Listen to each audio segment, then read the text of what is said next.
Good morning. Good morning, Jonathan. Who are you? I'm Christopher Draper. I live in Llandudno in North Wales, and I'm particularly interested in history, maths, education, a few other things.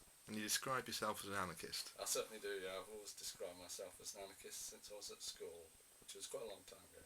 And you're quite open about that and do a lot of work in the community, various projects. So tell me a little bit about that. I would always say I was an anarchist if people ask me about my ideas, because I think if you don't, I think it's important to, in a sense, I like the gay phrase, to come out as an anarchist, not to be secretive, because if you are, anyway, don't mention the fact you're an anarchist, it puts pressure on other people then not to mention that they're anarchists, and if people later find out that you are an anarchist, it kind of seems if you're ashamed of it. So I would always say I was an anarchist. The sort of things that I'm mainly involved in the local community are to do with the History Society.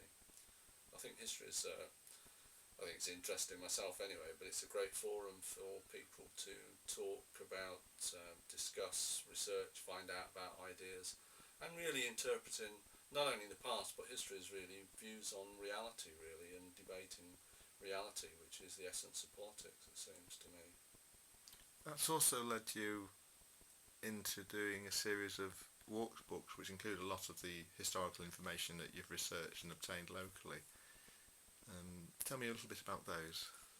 Yeah, I think walking books, they're called Walks with History, and I think it's a particularly good idea because in the present climate people aren't really used to kind of philosophical musings, and if people get out away from their usual conventional everyday surroundings, they're much more likely to be in an environment where they're going to stop and think about things a little bit more, and particularly if they're standing in front of a building or standing in a place where some sort of dramatic or interesting event has happened, they're much more likely to have the time and the space and inclination to reflect on the event than if they're just reading it in a book, and their favourite TV programme's coming on in 10 minutes, or they go and make a cup of tea, or it's a bit cold and they turn the radiators up. So, if you're out on a walk, you're much more likely to devote yourself. And the way I've organised the books is each of the walks is generally on a theme. So, for example, one of the walks is called The Righteous Path from Treviw to Llanrwcken, which takes you between two villages on a tour of these old chapels, and there's a couple of churches in there as well for good measure. So as you walk along and look at these buildings, you're wondering why they're in particular places, why they were built in certain times, and what happened to the people who built them, what happened to the people later on when the chapels fell into decline. And of course when you're thinking about that, you're thinking about your own ideas, reflecting on your own life and change, how it's affected you, and widening the application of these thoughts from that particular environment to other environments and so on. So I think it's very conducive to philosophical musing, really, which appeals to me anyway. And some element of radical history with some of the books as well. Yeah, well, my favourite phrase is, or favourite cliche, is the truth is revolutionary.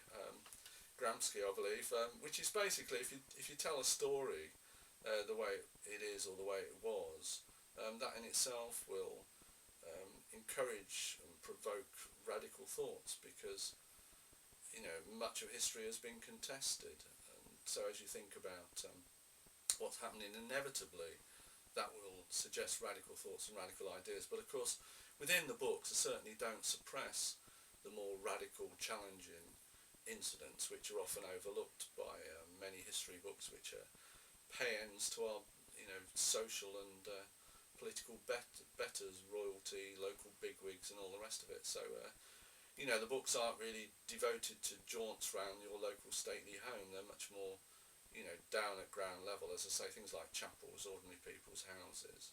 And if we take Llandudno, where I live, it was the scene of quite a radical enclosure stroke clearance in the following an 1843 Enclosure Act of Parliament, where the great mass of people who formed a little village on the seashore in Llandudno were basically thrown off and dispossessed of their traditional land, so that Manchester-on-Sea could be completed, really.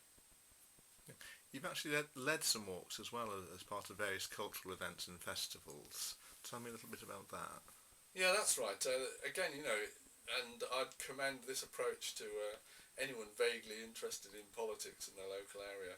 Um, Topics that you could more or less put together, I would suggest, in most areas are things like women's suffrage or votes for women, whatever spurious title you want to give it, and then tie together. If you go through local newspapers, you can find interesting things that have happened in your area. Now, whether you agree with voting or whatever is really largely irrelevant. The thing is, by bringing these up, firstly, you make people aware that the area they live in, the reality as they currently see it, is not necessarily the reality as it was and as it really is. So people begin to look again at their familiar surroundings in an unfamiliar way. But also, as you go around in your little group, because you're walking, you've set time aside by definition, so you can have little chats as you go around about these different ideas. And somebody did say to me on one walk, that asked me what I'd done at college, which did, a large part of it was philosophy, and they said, oh, that's what it is, so these aren't just history, they're philosophy, are they? So they'd kind of realise my cunning plan. But I think the idea, because it's a social format anyway, you can always go to the pub and have a cup of tea on the beginning, at the end, in the middle, all the way through, whatever you like. As I say, it's very encouraging of debate. Another interesting walk that we did, which I'll refer to again in a minute, was to do with peace. So looking at the area and tying in, for example, specific addresses where people had been conscientious objectors during either of the world wars, and telling the story. Again, if you go back to the local newspapers, they were much, much better in the past and give very detailed breakdown of the exact grounds that these people, some people were naive enough to actually take the words of Christ seriously, thou shalt not kill and all the rest of it, and thought there was a slight contradiction there between the local parson telling them they should go off to kill Germans, or more relevantly, in a sense, locally, on our war memorial in Llandudno is recorded the death of the first British soldier to die in Iraq, a fellow called Llewellyn.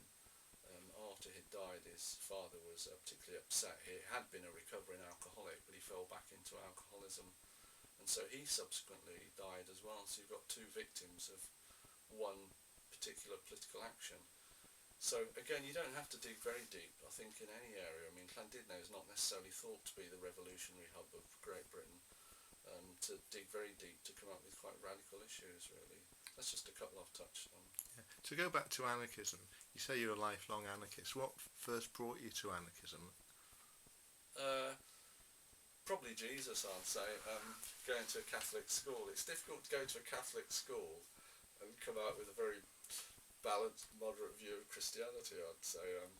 I'm an atheist. My brother, who's only a year difference in age to me, is a born-again Christian, and I think that probably says a lot for a Catholic education. It certainly encourages, to put it mildly, the victims to think about their place in the world and how they respond to an authoritarian education system. And I think that was quite a provocative early influence. But of course I grew up in the late 50s and 60s, and I'd say hippies was the other big influence. And I suppose you could say, if you wanted to be particularly liberal in your interpretation, that Jesus encompassed both of those views. There's a certain hippie element to that, and looking back, it's noticeable that when I was aged about 9, I selected France. You have to choose a confirmation name, and I picked Francis of Assisi, St. Francis, as my confirmation name, which at the time was thought to be a rather bizarre choice, but I'm quite proud of it with hindsight, because I think that already showed that I'd begun to kind of consciously incorporate some of the the ideas of Christianity, the brotherhood and all the rest of it, ideas in it, and sort of simple ecology in a way, and an appreciation of all life forms having a value, and its espousal of poverty and so on. So I think even at that stage it was beginning to emerge. But I say that I think the hippie 60s background was very important. I mean, I can still remember the things like soldiers protesting, Was that coming to an end? Sorry, Jonathan. Yeah. Thanks for talking to us, Chris. It's all right.